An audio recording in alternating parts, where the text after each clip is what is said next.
What is up, guys, and welcome back to a brand new video. Today we have episode 26 of my F1 2016 mobile career mode at the Italian Grand Prix. If you haven't seen the last episode at the Hockenheimring in Germany, then be sure to go and check that out. There's some gameplay from the opening lap on screen now, and we are flexing the championship muscles. We now have an 18-point lead over Lewis Hamilton, and Nico Rosberg is 22 points behind me, so a further 4 behind Hamilton. So we're really in the driving seat, and there's just 5 races to go, including this one today, so we can effectively afford a poor finish and still probably maintain the championship lead.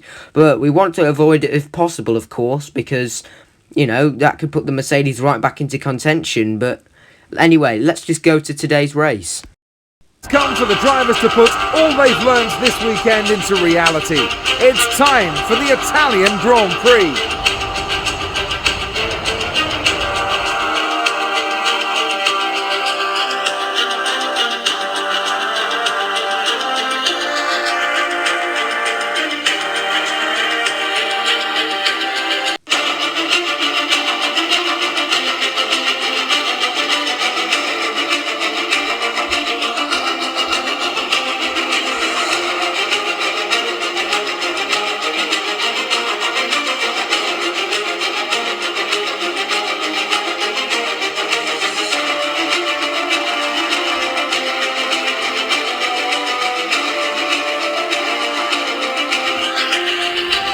Well, I had a few problems in qualifying. That my lap was deleted for corner cutting at the first chicane at the end of the first sector. So, unfortunately, we are right at the back of the grid for the Italian Grand Prix. However, we are going to start on the soft tyres to see if we can maybe cut through some traffic. Or maybe not. Maybe we're starting on the super soft tyres. I honestly couldn't remember what happened. Anyway, 5 red lights are out and we're underway. And it's been a decent start for us. I'm already trying to pull alongside the manner of Pascal Wehrlein, who's got ahead of his teammate heading down into turn 1. I'm just going to take a bit of a back seat and watch all the action unfold, really. I don't want to damage my front wing at this early stage of the Grand Prix, so we're just going to take the outside line now, which turns to the inside, and I'm getting really squeezed over the sausage curb there. So in the end, it is only the 2 Manor cars that I've jumped. Gutierrez is going to stay ahead of me as we head through the Curvo Grande, and I'm still actually gaining time in the slipstream of the Haas. It doesn't look like it, but there might be potentially half a chance we can send it down the inside here at the chicane, or actually in the end I thought better of it and just thought I'd wait and see what happens. In the end, I do go to the outside line, a little bit of contact made there with the Mexican, and we're going to get a great drive through as we head into the first Lesmo. In the end, I decided to back out of that because that wouldn't be a very sensible move, and it looks like Marcus Ericsson might have some damage. Up ahead, you can see he's going incredibly slowly. I almost have to brake suddenly there to avoid hitting the back of them, but look at that, Sainz got ahead of Ericsson, and there you go, we've just made a 3-for-1 overtake. So that was obviously pretty good. So now we're gaining time in the slipstream of Jenson Button. We've got the straight line speed down the inside at Ascari. Have to brake suddenly, just tap the back of Fernando Alonso there. That's not what we needed. Button goes deep there into the exit of Ascari, so we're going to get the jump on him as well. And we're now up into P16 by the time we get to the end of lap 1. There seems to be another issue that I discovered throughout this race was the AI are really quick on that straight for some reason, quicker than the main DRS straight, and actually Button almost looked to sort of re-challenge there around the outside. You saw the proximity arrow. Anyway, we're now in the direct toe, Fernando Alonso, and look at the gaining speed we've got here. We're really gaining on the Spaniard in the McLaren. There we go, we're going to pull to the right, and it looks like we're just going to get the pass done even without the assistance of DRS down into turn 1, and that's P15. That's 7 places gained, and that represents a solid start to this Grand Prix. And now we're catching up to the Renaults in the middle sector. This is Jolyon Palmer, Kevin Magnussen and Felipe Nasser. Here we go.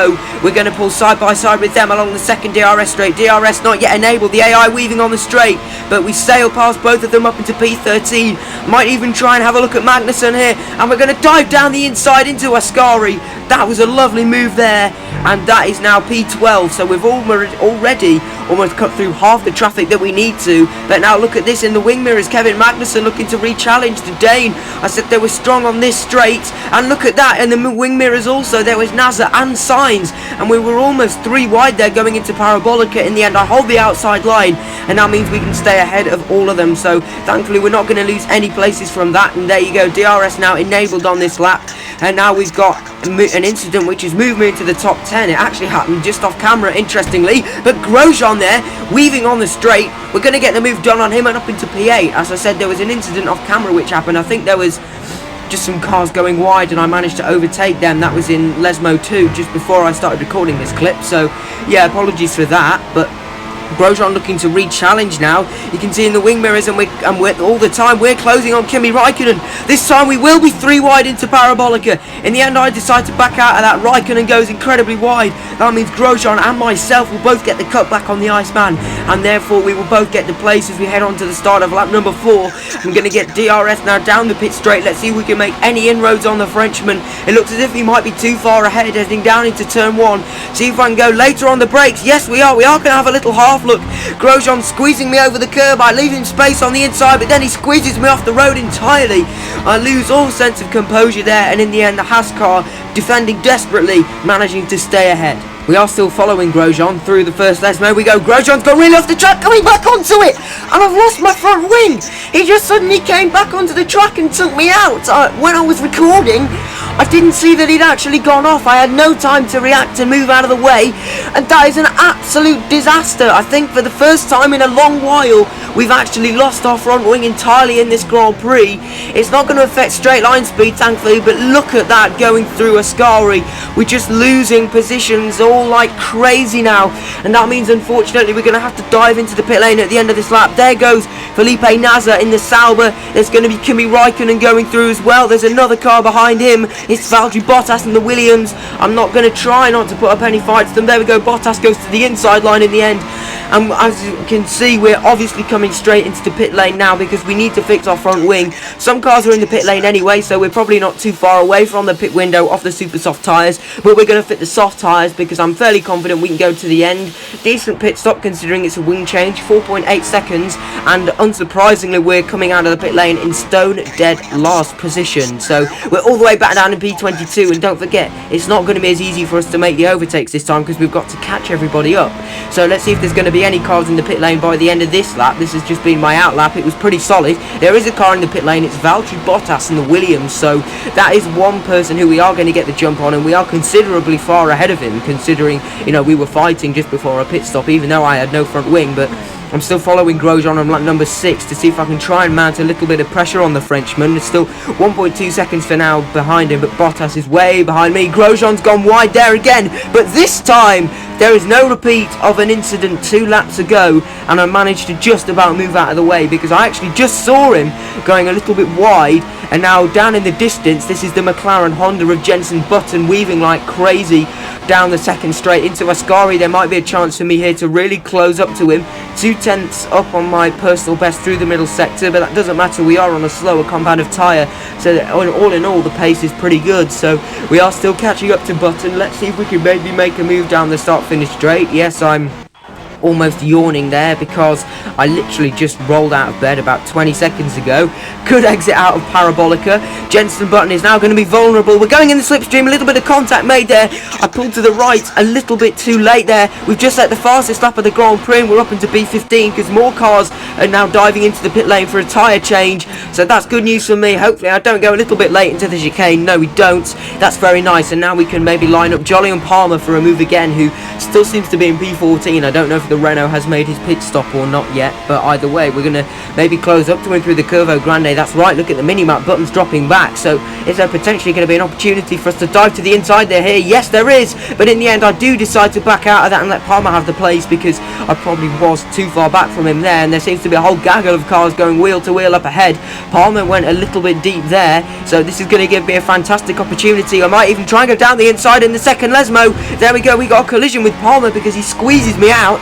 However, I think we are still going to be able to get DRS down the back straight. Yes, we are. Look at the AI weaving like crazy. This is going to give me a fantastic chance with DRS. We're going to get the slingshot on the British man down into not Parabolica, into Ascari, I should say. And there we go. We have got the move done. So that's another very nice move there, and up into P14 now. But look at this. Johnny and Palmer's trying to come back at me. He's moved to the left. Is he going to have the overwhelming straight line speed? In the end, it doesn't quite look like he is. Braking for Ascari. He's going to try and go clean round the outside. He squeezes pushes me right into the apex of the corner. We have to stay tight on the entry. And look at this, there's a pile up there between Alonso and Gutierrez. I don't know what happened, but Gutierrez had some kind of mechanical problem with his car, I think. DRS wide open again at the end of the next lap. We're really catching up to some cars here.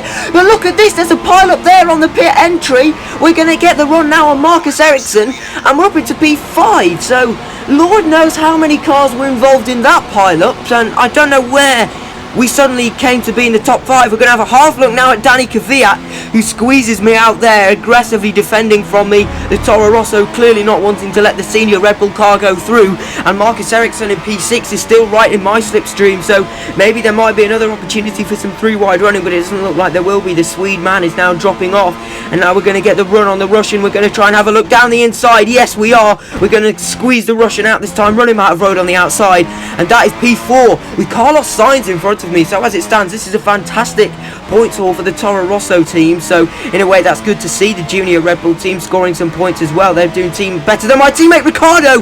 There was a Mercedes involved in that there, so was my teammate Ricardo. Speaking of him, we're going to make another pit stop now because I don't want any tyre wear to the end of the Grand Prix.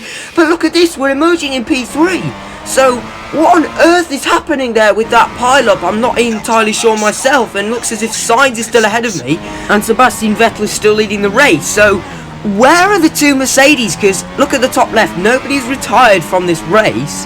So were Hamilton and Rosberg both caught up in that incident? Does that mean they're now right at the back? Because they were both right at the front of this race, surely. So yeah, I'm really not sure what's happening. Carlos Sainz is 15 seconds ahead of me. We've got sort of 4 laps to catch him. I think that's going to be very difficult to catch. So it looks like maybe we're going to be able to get a podium finish here today, which is really fantastic considering we started right from the back of the grid, and that's going to be damage limitation, and potentially if the Mercedes, and if neither of them are in front of me, then somehow we're going to be extending our championship lead here, considering, you know, I wasn't expecting this to be a Red Bull track. I was expecting both Mercedes to be very, very quick around Monza. So, but look at that, the gap to Sainz now only 10 seconds, so we've gained by 5 seconds just in the middle sector.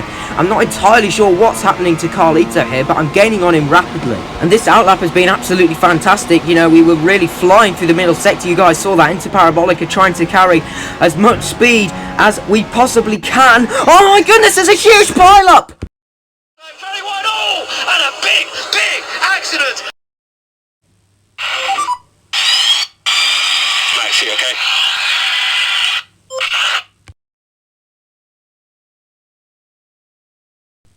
Ladies and gentlemen, the race will not resume. The decision has been made.